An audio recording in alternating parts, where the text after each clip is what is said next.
Olá, meus amigos, tudo bem com vocês? Olha só, vou gravar um vídeo agora para demonstrar a minha preocupação que eu tenho com vocês em relação à prova da OAB que vai se realizar dia 13 de fevereiro. Estou aqui na belíssima sede do curso Sejus na Bahia, em Ondina, e eu vou gravar com vocês aqui um breve vídeo de 15 minutos no máximo de duração, porque eu gostaria de manter você o mais atualizado possível para a prova da OAB. Me preocupa muito as atuais legislações, os atuais vademecums, que não possuem todas as súmulas do STJ para você ir para a sua prova o mais atualizado possível. Vamos gravar aqui esse vídeo, porque eu quero deixar você atualizado com as recentes súmulas do STJ. Você pode abrir o teu código, você pode abrir aí a parte onde você tem as súmulas e provavelmente você não vai verificar no teu código a súmula 455 do STJ. Então, meus amigos, a primeira súmula que eu quero te atualizar para a prova da OAB é a súmula 455, ok? Muito bem. Primeira redação da súmula, para você entender. Súmula 455.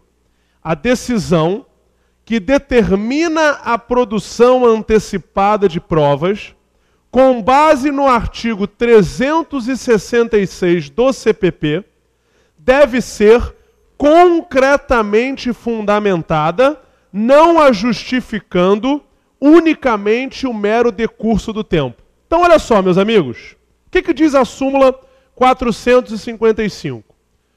Muito bem, estamos aqui com o devido processo legal.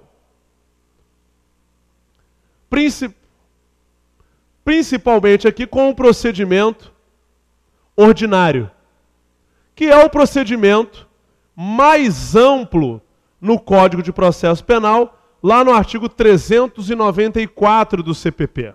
Muito bem. Eu coloquei aqui o devido processo legal para te colocar as regras do jogo. Ou seja, como é que começa o procedimento ordinário? O procedimento ordinário começa com a propositura da ação penal, denúncia ou a queixa. Em seguida, o recebimento da ação penal, onde são analisadas as condições da ação. E depois você tem a citação.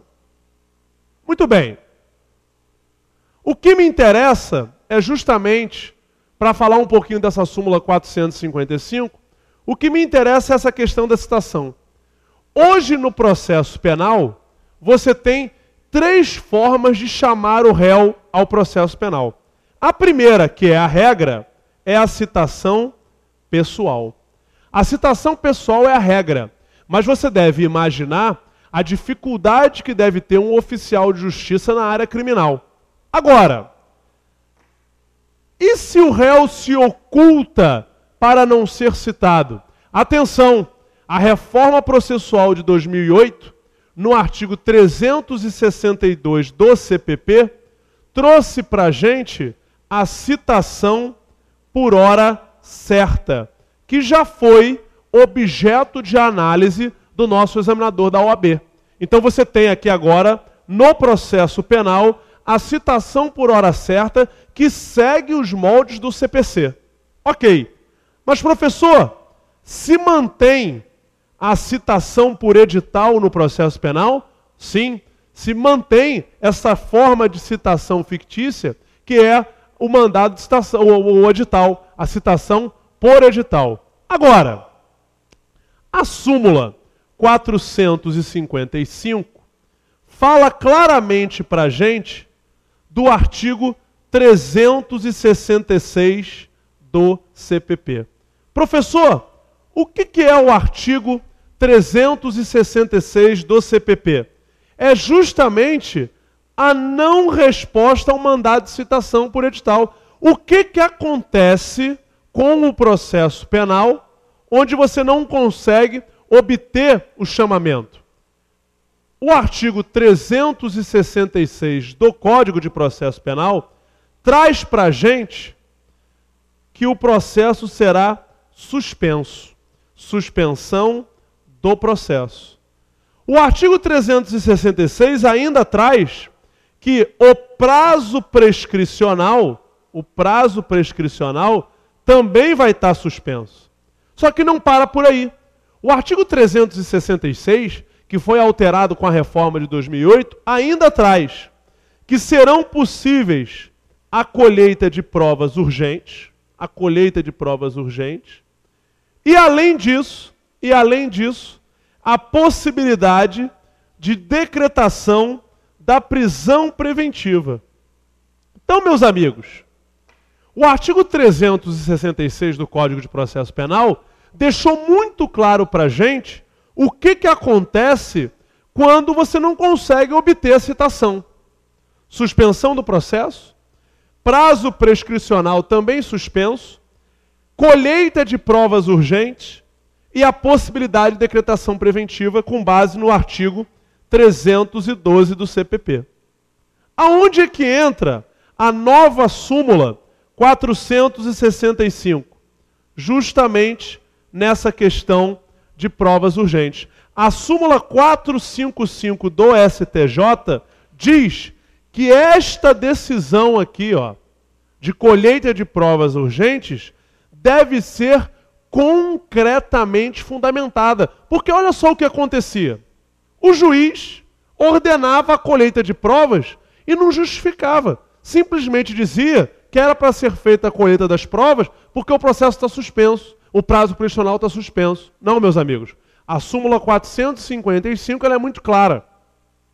A decisão que determina a produção antecipada das provas, com base no artigo 366 do CPP, deve ser concretamente fundamentada, não a justificando unicamente o mero decurso do tempo. Então o juiz, quando ordenar a colheita de provas urgentes, ele deverá fundamentá-la. Ok? Súmula 455 é a primeira atualização do nosso vídeo.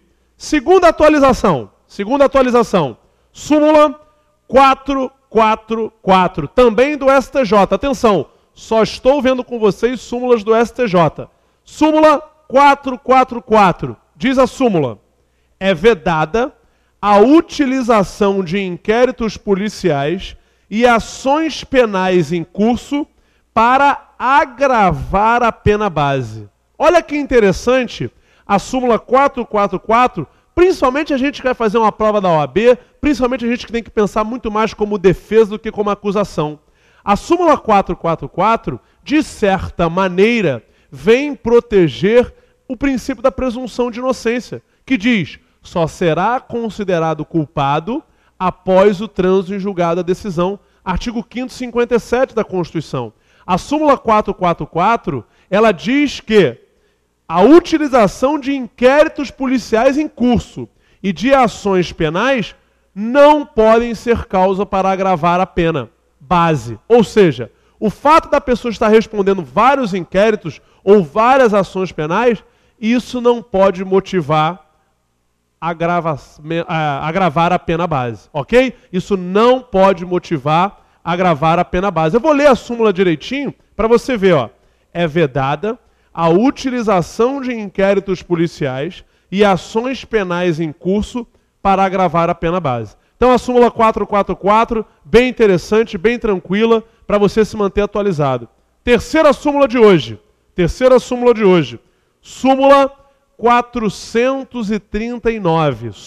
Olha aqui, súmula 439 do STJ. Muito bem. Por que eu estou trazendo essa súmula 439 do STJ?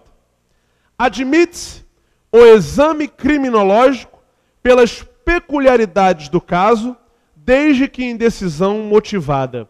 Olha que interessante. A partir do momento que a pessoa começa a cumprir, o acusado, o condenado, começa a cumprir a pena em regime fechado, dependendo das circunstâncias, ela pode ter o quê? A chamada progressão de regime. E nessa progressão de regime, a Lei 7.210 de 84, a famosa LEP, trazia para a gente a questão do exame criminológico, que depois, de certa forma, foi abandonado. A súmula 439 traz, então, agora, esta possibilidade do exame criminológico. O que é o exame criminológico? 3 pessoas, uma junta de 3 pessoas, diretor do presídio, geralmente, um assistente social e um psicólogo, vão entrevistar o condenado, vão aferir do condenado se ele já tem condições de progredir de regime e, eventualmente, começar a conviver com todos nós. Então, o exame criminológico é, de certa forma, uma segurança para a sociedade. Será avaliada essa questão. Toma muito cuidado que hoje, lá nos crimes hediondos, a questão do progressão de regime, ela tem um tempo diferenciado da LEP, que é a Lei de Execução Penal. Para se progredir de regime na LEP, que é a Lei 7.210 de 84, basta o cumprimento de 1/6 da pena. Só que agora, nas leis dos crimes hediondos, essa pena, esse período de possibilidade de progressão de regime é um tempo diferenciado.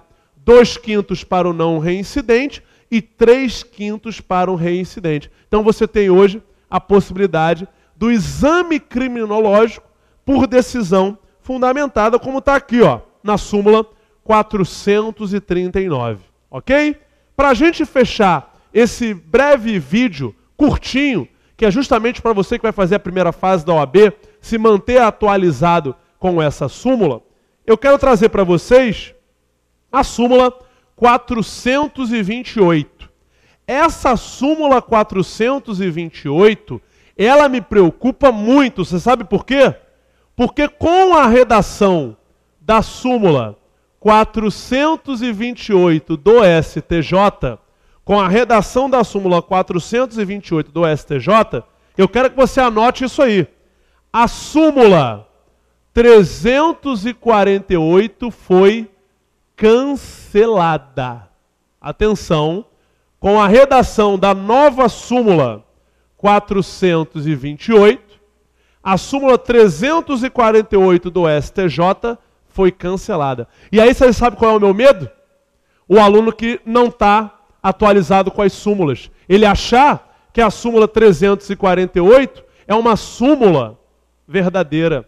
E atualmente ela não é. A súmula 348 foi cancelada por causa desta recente súmula, que é a súmula 428. E o que diz a súmula 428, para você que está acompanhando, é a nossa dica de processo penal para a sua prova.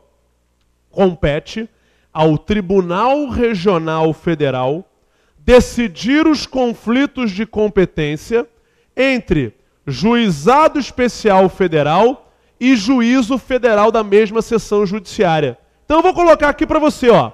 Súmula 428 compete ao TRF, dirimir os conflitos de competência entre GCRIM Federal e juiz, ou juízo, como diz a súmula, juízo federal. Então a súmula 428 traz hoje um novo órgão que vai decidir esse conflito. Sabe por quê? Porque a súmula 348 dizia que era o STJ, e não é mais, porque a súmula 348 foi cancelada. Eu preciso que você esteja atualizado. Súmula 428 hoje define pelo TRF. Ok, meus amigos? Todo mundo atualizado com as súmulas do STJ. Súmula caiu na primeira fase passada, caiu na segunda fase passada e grande chance de cair na nossa primeira fase. E eu espero que com essa dica aqui breve você esteja atualizado com as últimas 4 súmulas aí de processo penal. Até logo, boa sorte!